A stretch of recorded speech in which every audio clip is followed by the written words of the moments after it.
a client can easily become emotionally dysregulated and spin a story or a version of what just took place that's ultimately not even close to objective reality. All sessions in break method are recorded like this on Zoom, and I'll tell you why that's so important.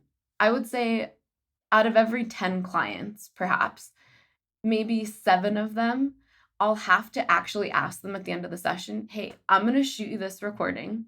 I want you to take a few minutes. I want you to think about a couple things, then I want you to go back and watch minutes 3 to minutes 7, and then let's set up another call, and I want you to tell me your thoughts after you observe that." People have no idea how they're even coming across.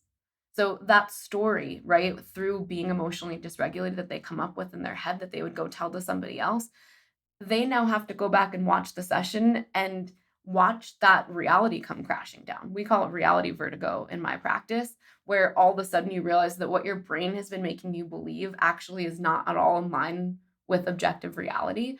And you have to face that possibly many other instances in your life are much the same.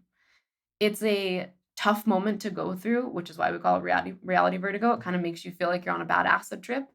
But alas, having that confrontation with reality and understanding that when we are emotionally activated, we stop being able to perceive reality in many cases in a way that we can be collaborative, right? You and I could both be in an emotional state.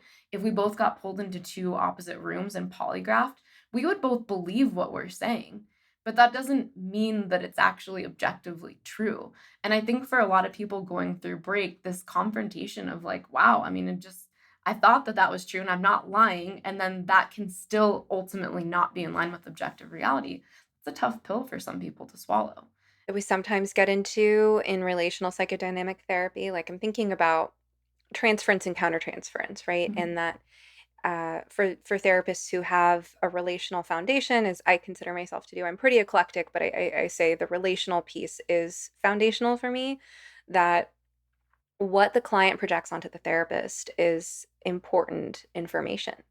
Oh, Um, so moments in the therapy where the client is, let's say, says something like, well, why would I want to hear what you have to say? You're just going to tell me I'm a failure, right? Or the client saying, well, you always tell me I need to be more positive, and I'm hearing this as a therapist saying, I definitely did not say that. That's not something I would say. That doesn't sound like me. So, wow, here's a really valuable opportunity in the therapeutic process to notice how, as you said earlier, Busy, the way you do anything is the way you do everything. Whatever mhm. is going on in your life, in your other relationships, that's going to come up in your relationship with your therapist. And in therapy, in relational psychodynamic therapy, we use those moments of transference, and we draw on and learn from our countertransference to have moments with clients where we can kind of explore that, like, oh, so you remember me saying this, or when I said this, you heard it this way. Tell me more. Um, but what you're talking about is kind of this next level of that, where you're like, no, go back and watch the tape. Yeah, you I'm know? not even at this point, I think people are so clear on we're here to be efficient, we're here to get to work. It's going to be hard. We're not going to cut any corners. We're not going to smooth it out. We're just going to get right into the hard stuff. To me, if there's certain clients that I know are going to have a really harsh experience of reality vertigo, I might prep them. Hey, I think, for example, when you go watch this, be prepared for this and this and this. This might pop up. I want you to sit with it. If you need to go back and watch it a few times, that's fine. I will prep certain people, but often it's just like, hey, you know that thing that your wife says that you do? Why don't you go back and watch minutes 10 to 15? And I think you might actually see why your wife says that.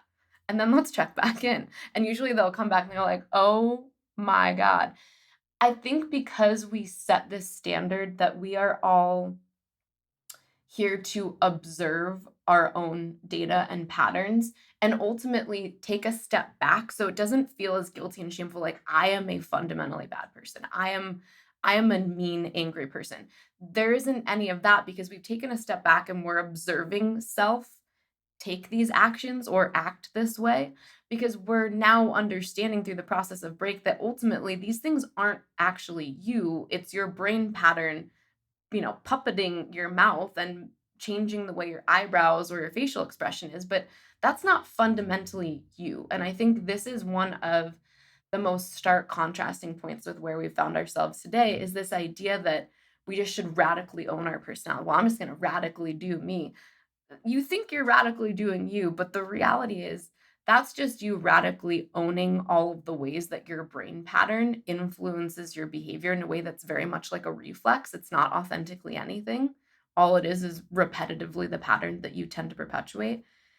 I think what people start to be able to see when they take that step back and they see that this isn't me being a bad person, this is my brain actually hijacking my body and doing things that I'm ultimately not aligned with, so I can observe it and learn how to change it.